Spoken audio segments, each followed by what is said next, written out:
ጤና ይስጥልን ውድ አድማጮቻችን፣ ለአሁን ያዘጋጀንላችሁ አጫጭር ዜናዎች ይዘን ቀርበናል። አብራችሁን ቆዩ።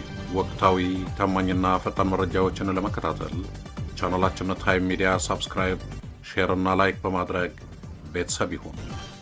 ይህ ታይም ነው። ሰላምና ጤና ለእናንተ ይሁን። የታይም ሚዲያ አድማጮች፣ ለዛሬው አርብ ሰኔ 12 2018 ዓ.ም ያዘጋጀንላችሁ ዜናዎች ይዘን ቀርበናል። ቆይታችሁ ከኛ ጋር ይሁን።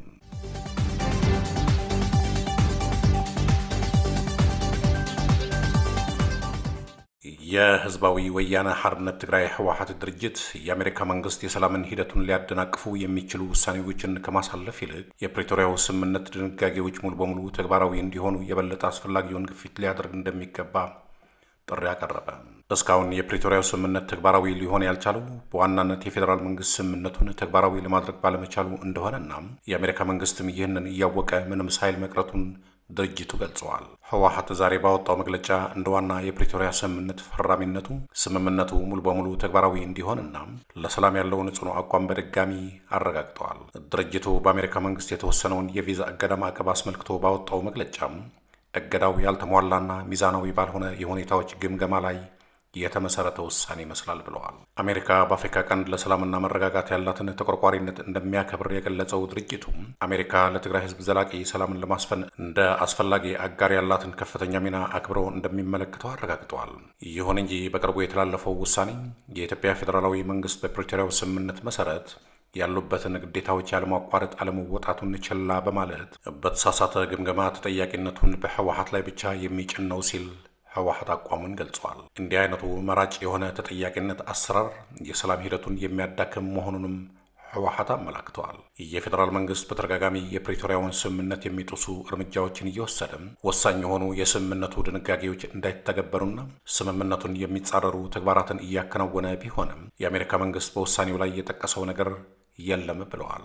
የፌዴራል መንግስቱ በትግራይ ላይ ያለማቋረጥ ቀጣይ እገዳዎችን እየጣለ እንደሚገኝ በሁሉም አቅጣጫዎች ዙሪያ መለስ ከበባ በማድረግ ሰፊ ወታደራዊ ግፊቶችን፣ ቀጣይ የሰው አልባ አውሮፕላኖችን፣ የድሮን ጥቃቶችን እንዲሁም ትግራይ ከሀገራዊ ጉዳዮች ይበልጥ እንድትገለል የሚያደርጉ የፖለቲካ እርምጃዎችን እየወሰደ መሆኑን እንደ ምሳሌ ጠቅሰዋል።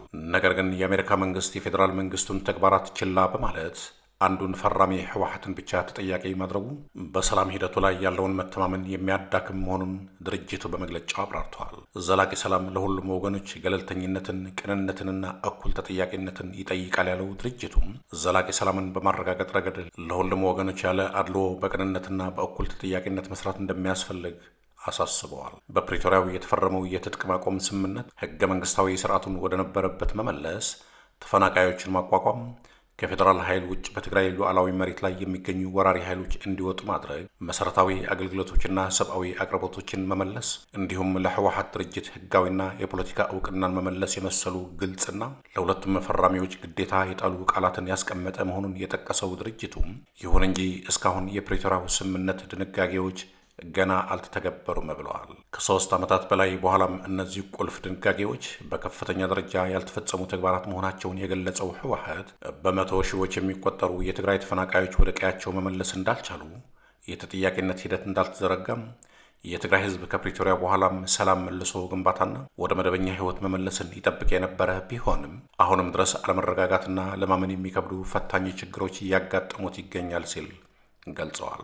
ይህ ሁሉ ሰብአዊ ቀውስና መዘዝ የኢትዮጵያ መንግስት ፖሊሲዎች ውጤት ነው ያለው ህወሓት አሁንም መንግስት በሚከተለው ፖሊሲ ምክንያት የመንግስት ሰራተኞች ደሞዝ እንዲቋረጥ ማድረጉን፣ ባንኮች ተገቢውን አገልግሎት መስጠት አለመቻላቸውን፣ የነዳጅ አቅርቦትና ሰብአዊ እርዳታን ጨምሮ አስፈላጊ አገልግሎቶች እጅግ ውስን ሆነው እንደሚገኙ ገልጸዋል። በመቶ ሺዎች የሚቆጠሩ ተፈናቃዮች በከፍተኛ ረሃብና አስቸጋሪ ሁኔታዎች ውስጥ እንዲኖሩ እየተደረገ መሆኑን፣ በረሃብና በበሽታ ስቃዩ እየቀጠለ እንደሚገኝም ህወሓት በመግለጫው ጠቅሰዋል።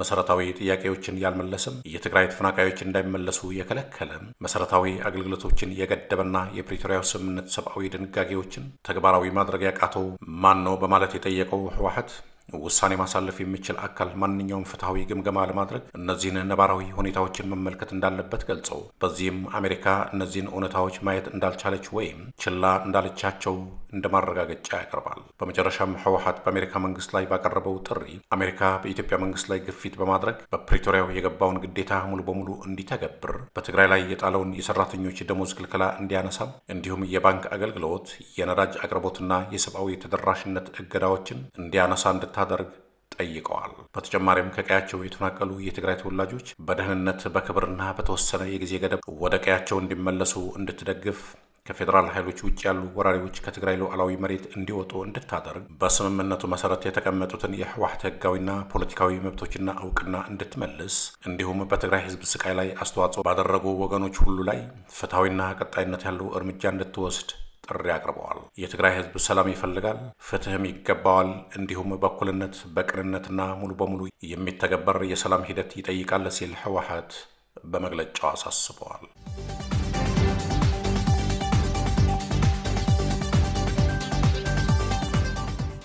የትግራይ መምህራን ማህበር ደሞዝ በመከልከሉ መምህራን ለከፋ ችግር እየተዳረጉ መሆኑን ገለጸ። የፌዴራል ማህበሩ ጣልቃ እንዲገባም ጠይቀዋል። የትግራይ መምህራን ማህበር በክልሉ ለወራት የዘለቀውን የመምህራን ደሞዝ ክፍያ መዘግየት በተመለከተ የኢትዮጵያ መምህራን ማህበር ጣልቃ እንዲገባ ጥሪ አቅርበዋል። ማህበሩ ሁኔታው በርካታ መምህራንና ቤተሰቦቻቸው ለከፋ ችግር አጋልጠዋል ሲልም አስጠንቅቀዋል። የትግራይ መምህራን ማህበር ለኢትዮጵያ መምህራን ማህበር በጻፈው ደብዳቤ የደሞዝ ክፍያ ለረጅም ጊዜ አለመፈጸሙ መምህራንና ቤተሰቦቻቸውን በረሃብ ምክንያት ለህመም፣ ለሞት ጭምር ማጋለጡን ገልጸዋል። የመምህራንን ደሞዝ መከልከልን የኮነነው ማህበሩ ድርጊቱን ከፖለቲካዊና ርዕዮተ ዓለማዊ አለመግባባቶች የመነጨ እጅግ የከፋ ግፍና በታሪክ የሚኮነን ተግባር ሲል ጠርቶታል። የትግራይ መምህራን ማህበር ፕሬዚዳንት ወይዘሮ ንግስት ጋር እንደገለጹት በክልሉ የሚገኙ መምህራን የደሞዝ ክፍያ እንዲፈጸምላቸው በጽሁፍ ጥያቄዎችና በሰላማዊ ሰልፎች አማካኝነት በተደጋጋሚ ተማጽነዋል። ሆኖም ግን ለቀረበው አቤቱታ ተገቢውን ምላሽ የሰጠና መፍትሄ ያመጣ ምንም አይነት ኃላፊነት የሚሰማው አካል አለመገኘቱን ማህበሩ አስታውቋል። ፕሬዚዳንቷ አክለውም የደሞዝ ክፍያ መዘግየት መቀጠሉ በመምህራን ላይ አስከፊ መዘዝ አምጥቷል ያሉ ሲሆን በርካታ መምህራን ከጦርነቱ ማገገም ካልቻለው የክልሉ ነባራዊ ሁኔታ ጋር ተዳምረው መሰረታዊ የዕለት ተዕለት የኑሮ ወጪያቸውን ለመሸፈን እየተቸገሩ መሆኑን አስረድተዋል። ማህበሩ የኢትዮጵያ መምህራን ማህበር ከፌዴራል መንግስትና ከሌሎች የሚመለከታቸው አካላት ጋር በመወያየት ለቀውሱ መፍትሄ እንዲፈለግና መምህራን ውዝፍ ደሞዛቸውን እንዲያገኙ የበኩሉን ጥረት እንዲያደርግ ጥሪ አቅርበዋል።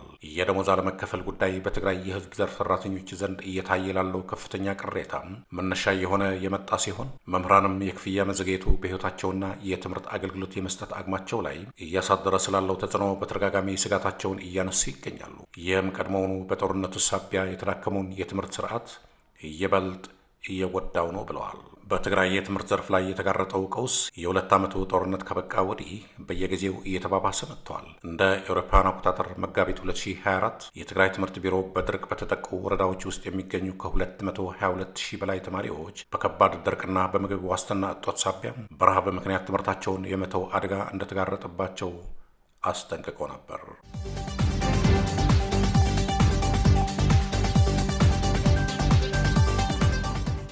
በሰሜን ወሎ መቄት ወረዳ በፋኖ ታጣቂዎችና በመንግስት ጦር መካከል ከባድ ውጊያ መካሄዱ ተገለጸ። በንጹሐን ላይም ጉዳት ደርሰዋል። በሰሜን ወሎ ዞን መቄት ወረዳ ልዩ ስሙ ፍላቂት፣ ጫት ውሃና ዳንዴ በር በተባሉ አካባቢዎች ሰኔ 11 ቀን 2018 ዓ.ም በኢፌዴሪ መከላከያ ሰራዊትና በአማራ ፋኖ ብሔራዊ ንቅናቄ በወሎ ቤተ አማራ ሚኒልክ እዝ 303ኛ አሳምነው ኮር መካከል ከፍተኛ የጦርነት ግጭት መካሄዱ ተሰማም። ከሚኒልክ እዝ ሚዲያና ኮሚኒኬሽን መምሪያ የወጡ መረጃዎች እንደሚያመላክቱት ውጊያው ሰኔ 11 ቀን ከቀኑ 8 ሰዓት ጀምሮ እስከ ምሽቱ 3 ሰዓት ድረስ ለ7 ሰዓታት የዘለቀ ነበር። የፋኖ ንቅናቄው መግለጫ እንዳለው ከመንግስት በኩል የ81ኛ ክፍለ ጦር አባላት ከፍላቄት ከተማ ተነስተው ወደ ሀና ሞኳት መስቀል በመጓዝ ላይ ሳሉ በፋኖ ታጣቂዎች የከበባ እርምጃ ተወስዶባቸዋል። በዚህ ውጊያ ሳቢያ ከመንግስት ጦር ወገን 14 ሰዎች መገደላቸውንና ከ16 በላይ የሚሆኑት ደግሞ መቁሰላቸውን የፋኖ ኮሚኒኬሽን ክፍል አስታውቋል። ከአካባቢው የተገኙ የዓይን እማኞች እንደገለጹት ከውጊያው በኋላ በነበረው ውጥረት ሳቢያ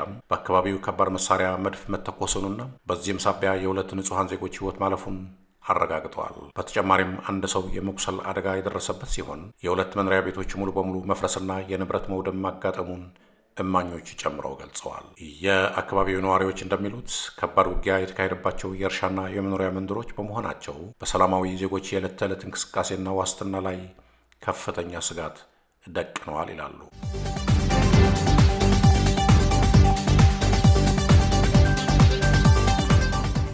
በዩናይትድ ስቴትስ ፕሬዝዳንት ዶናልድ ትራምፕ እና በግብፁ አቻቸው አብዱልፈታህ አልሲሲ መካከል በፈረንሳይ በተካሄደው የሰባቱ ሀያላን አገራት G7 ስብሰባ ጎን ለጎን የተደረገው ውይይት ታላቁ የህዳሴ ግድብ በዓለም አቀፍ ደረጃ አዲስ የዲፕሎማሲ ፍጥጫ ውስጥ መግባቱን በይፋ ያሳየ ቢሆንም ይህ ሂደት በጠቅላይ ሚኒስትር አብይ አህመድ የሚመራው የብልጽግና መንግስት የተከተለው ደካማ የዲፕሎማሲ መንገድና ስንፍናም የታላቁን የህዳሴ ግድብ የወደፊት ዕጣ ፈንታ ለአደጋ ያጋለጠና ለድርድር አሳልፎ ሊሰጠው የሚችልበትን በር የከፈተ ሆኗል። ፕሬዚዳንት ዶናልድ ትራምፕ የህዳሴው ግድብ መገንባት ግብፅን ለብዙ ችግሮች ዳርጓታል ሲሉ በቁጭት መናገራቸውና መስተዳደራቸው ሁለቱን ሀገራት ለማግባባት ጥረት እንደሚያደርግ ቢገልጹም የ2019ና 20 የህዳሴ ግድብ ተደራዳሪ ቡድን አባልና የውሃ ፖለቲካ ባለሙያው አቶ ፈቅ አህመድ ነጋሽ ለዶቼ ቬለ እንደገለጹት አሜሪካ ከግብፅ ጋር ያላት ግንኙነት እንደ አውሮፓውያን አቆጣጠር በ1978 ከተፈረመው የካምፕ ዴቪድ ስምምነት ጀምሮ በጠንካራ የጂኦፖለቲካ ፍላጎት ላይ የተመሰረተ በመሆኑ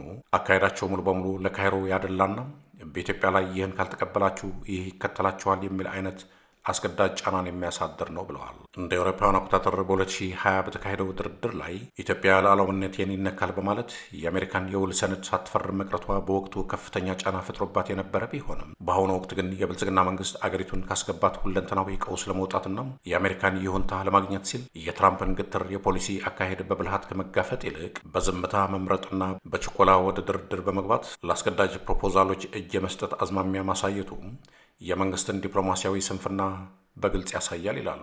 ግብጽ በአሁኑ ወቅት የአስዋን ግድቧ ሙሉ በሙሉ ውሃ ሞልቶ እያለና በህዳሴው ግድብ ምክንያት የደረሰባት ምንም አይነት ሳይንሳዊ ማስረጃ ያለው ጉዳት ሳይኖር አቤቱታውን የምታሰማው የውሃ ፖለቲካ ባለሙያው እንዳስረዱት በናይል ወንዝ ላይ ብቻዬን መብት አለኝ የምትለውን ታሪካዊ የውሃ ድርሻ በኢትዮጵያ በኩል እውቅና ለማስገኘትና በህዳሴው ግድብ ስምምነት ተከልላ ኢትዮጵያን ለወደፊቱ የሚያስር አስገዳጅ ስምምነት ላይ በመድረስ የወደፊት የልማት መብቷን ሙሉ በሙሉ ለመገደብ በመሆኑ የኢትዮጵያ መንግስት ይህንን ድብቅ ፍላጎት ተረድተው ብልጠትና ክስክነት የተሞላበት የዲፕሎማሲ ዝግጅት ከማድረግ ይልቅ ጉዳዩን አደጋ ላይ መጣሉ የብልጽግና መስተዳድር የአገርን ሉዓላዊነትና ብሔራዊ ጥቅም ከማስከበር አኳያም ያለበትን ብርቱ ስንፍናና ክፍተት በግልጽ ያሳየ ነው ይላሉ ምሁሩ። ወደ አድማጮቻችን ለአሁን ያዘጋጀንላችሁ ዜናዎች እነዚህ ነበሩ። በቀጣይ እስከምንገናኝ ሰላም በያላችሁበት። ታማኝ ወቅታዊና ፈጣን መረጃዎችን ለመከታተል ቻናላችንን ታይም ሚዲያ ሰብስክራይብ፣ ሼር እና ላይክ በማድረግ ቤተሰብ ይሁኑ። ይህ ታይም ሚዲያ ነው።